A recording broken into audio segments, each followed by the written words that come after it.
El camino del reino. Tampa, Florida, domingo 19 de septiembre del 2021. La primera lectura está tomada del libro de la sabiduría, capítulo 2, versículo 12, luego del 17 al 20. El Salmo 54, entre paréntesis 53, versículos del 3 al 6 y versículo 8. La segunda lectura está tomada de la epístola de Santiago, capítulo 3, versículos del 16 hasta el capítulo 4, verso 3. El Evangelio está tomado de Marcos 9, versículos del 30 al 37. El tema de hoy: vivimos para servir. Queridos hermanos, a veces lo que nos impide entrar al servicio de Jesús son nuestras heridas interiores. Una de ellas es la temible herida de la represa, que es una herida que se forma en el subconsciente. Se levanta para contener las turbulentas aguas de las lágrimas interiores de la tristeza, la desesperación, la angustia, el miedo, el temor al rechazo sufrido desde el momento de nacer. La represa, que se desarrolla en los primeros 3 años de vida, impide que llegues a tener intimidad con Dios y con tu prójimo. Te vuelve un ser egocéntrico, rebelde y temeroso. Otro elemento que puede impedirte que entres a servir a Dios es el vivir en la carne, es decir, las concupiscencias de la carne. Llámese la concupiscencia de los ojos, la concupiscencia del orgullo humano. Estas, junto con el ego que se levanta como dueño y señor de nuestro cuerpo, fomentan el pecado capital de la soberbia. La soberbia es la estrategia que usa Satanás para tergiversar nuestro divino anhelo de abundancia. Según Monseñor Munilla, obispo de Toledo, España, enseñó en uno de sus videos que Dios ha plantado en nuestra mente y corazón los 7 anhelos o deseos divinos. El primer deseo es el de la abundancia, el anhelo de ser plenos. Para contrarrestar la soberbia, el alma es potenciada por Dios con la virtud de la humildad. También el Espíritu Santo viene en nuestra ayuda para poder asistirnos con un don, el de la caridad, que es el amor ágape. Nos permite entonces esta sabiduría saborear las cosas de Dios, no solo comprenderlas, sino gustarlas. Hace que nuestro paladar, yo diría un paladar espiritual, guste lo que hace bien al alma, saborear a la familia, a estar a gusto con los miembros de la familia, el silencio interior, saborear el disfrutar los dones de Dios recibidos, nos enseña a amar con gozo. Y como leeremos a continuación, en la primera lectura, la sabiduría nos permite conservar el temple, la paciencia y la resistencia en momentos de extrema prueba. Leamos el libro de la sabiduría, capítulo 2, verso 12 y versículos del 17 al 20. Se dijeron los impíos: acechemos al justo, que nos resulta fastidioso. Se opone a nuestro modo de actuar, nos reprocha las faltas contra la ley y nos reprende contra la educación recibida. Veamos si es verdad lo que dice, comprobando cómo es su muerte. Si es el justo, es hijo de Dios. Él lo auxiliará y lo librará de las manos de sus enemigos. Lo someteremos a ultrajes y a torturas, para conocer su temple y comprobar su resistencia. Lo condenaremos a muerte ignominiosa, pues según dice, Dios lo salvará. Ahora, oremos con el Salmo 54. El responsorial es: el Señor sostiene mi vida. Oh Dios, sálvame por tu nombre, sal por mí con tu poder. Oh Dios, escucha mi súplica, atiende a mis palabras. Respondemos: el Señor sostiene mi vida. Porque unos insolentes se alzan contra mí, hombres violentos que me persiguen a muerte sin tener presente a Dios. Respondemos: el Señor sostiene mi vida. Dios es mi auxilio, el Señor sostiene mi vida. Te ofreceré un sacrificio voluntario, dando gracias a tu nombre que es bueno. Respondemos: el Señor sostiene mi vida.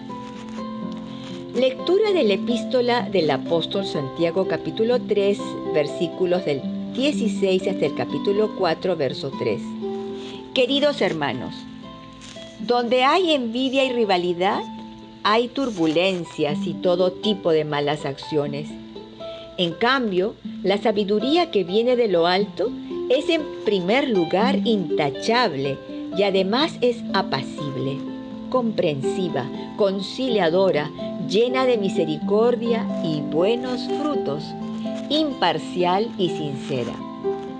El fruto de la justicia se siembra en la paz para quienes trabajan por la paz. ¿De dónde proceden los conflictos y las luchas que se dan entre vosotros?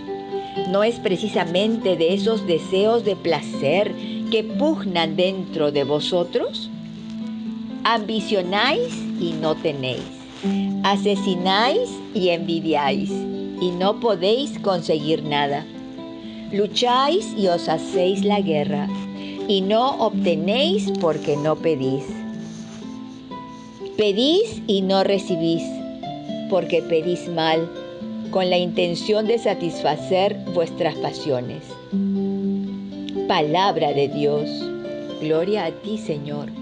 ¡Wow! Esta lectura es matadora. Santiago sí que sabe poner el dedo en la llaga del conflicto entre la carnalidad y la santidad. Él habla de la sabiduría como la solución para preservar el amor. Hay una sabiduría que viene de arriba, la cual es pura, amante de la paz, comprensiva, dócil, misericordiosa, con buenas obras, constante y sincera. Sembrar semillas de paz nos producirá una cosecha de frutos de justicia. El origen de las guerras y las peleas es precisamente, yo creo, la falta de sabiduría, porque la sabiduría empodera al amor ágape, el amor incondicional. Los que carecen de sabiduría son fácilmente atacados por Satanás con la ambición y la envidia. Primera Timoteo 6:10 dice que el amor al dinero es raíz de todos los males. La pasión por el dinero, por el tener más cada día, nos hace olvidar a Dios, nos inclina a dejar a Jesús de lado. Entonces, entran en combate y hacen la guerra con el prójimo, pero no obtienen nada porque piden mal a Dios, para derrocharlo en sus placeres. El original griego de placer es hedonismo.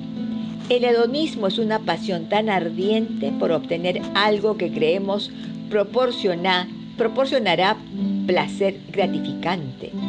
Y ahí donde hay envidias y rivalidades, dice Pablo, hay desorden y toda clase de males. ¿Y no es eso lo que reina en el mundo de hoy? Yo creo que sí. Hagamos, queridos amigos, un esfuerzo más por alcanzar la sabiduría y así vivir en paz, dar fruto de justicia y entrar al servicio del Padre y de Jesús. Amén. Lectura del Santo Evangelio según San Marcos, capítulo 9, versos del 30 al 37. En aquel tiempo Jesús y sus discípulos atravesaron Galilea. No quería que nadie se enterase porque iba instruyendo a sus discípulos. Les decía: el Hijo del Hombre va a ser entregado en manos de los hombres y lo matarán, y después de muerto, a los 3 días resucitará. Pero no entendían lo que decía y les daba miedo preguntarle. Llegaron a Cafarnaún y una vez en casa, Jesús les preguntó: ¿de qué discutíais por el camino? Ellos callaban, pues por el camino habían discutido quién era el más importante. Jesús se sentó, llamó a los 12 y les dijo: quien quiera ser el primero, que sea el último de todos y el servidor de todos. Tomando a un niño, lo puso en medio de ellos, lo abrazó y les dijo: el que acoge a un niño como este en mi nombre, me acoge a mí. Y el que me acoge a mí, no me acoge a mí, sino al que me ha enviado. Palabra de Dios, gloria a ti, Señor Jesús. ¿Por qué Jesús no quería que nadie se enterase en Galilea de la instrucción que le daba a sus discípulos? Bueno, yo tampoco sé, pero es la primera vez que me doy cuenta de este detalle. Jesús los estaba instruyendo acerca del plan de Dios de salvación. En ese plan divino, Él era la estrella principal. Él sería entregado en manos de los hombres, lo matarían. Después de la muerte, a los 3 días resucitaría. Los discípulos no entendían nada. Es más, se llenaron de miedo para preguntarle algo a Jesús. Cuando llegaron a Cafarnaún, Jesús les preguntó de qué discutían en el camino. ¿Se imaginan lo que sentían los discípulos? Ellos habían estado discutiendo no acerca de la muerte y resurrección de Jesús, no, sino más bien quién sería el más importante en el reino físico de Jesús. Yo imagino los puestos que ambicionaban obtener. Primero, ser primer ministro. Segundo, ser ministro de defensa. O el otro, ser ministro de economía, que le ayudaría a estar en lucha entre Judas, quien cuidaba la bolsa del dinero, y Mateo, quien había sido cobrador de impuestos. La lucha estaba entre ellos dos. Ya Pablo decía que el amor al dinero, que es raíz de todos los males, nos va a inclinar hacia toda clase de maldad. Ellos estaban enfrascados en gozar del poder de ser parte del reino de Jesús, que ponerse al servicio del reino.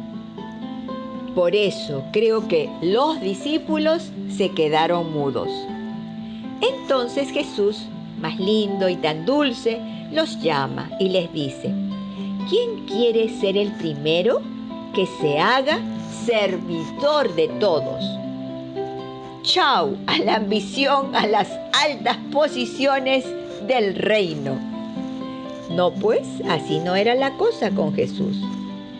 Para rematar la cosa, Jesús toma a un niño, lo abraza y le dice a sus discípulos: el que recibe a un niño como este, a mí me recibe, y al que me ha enviado.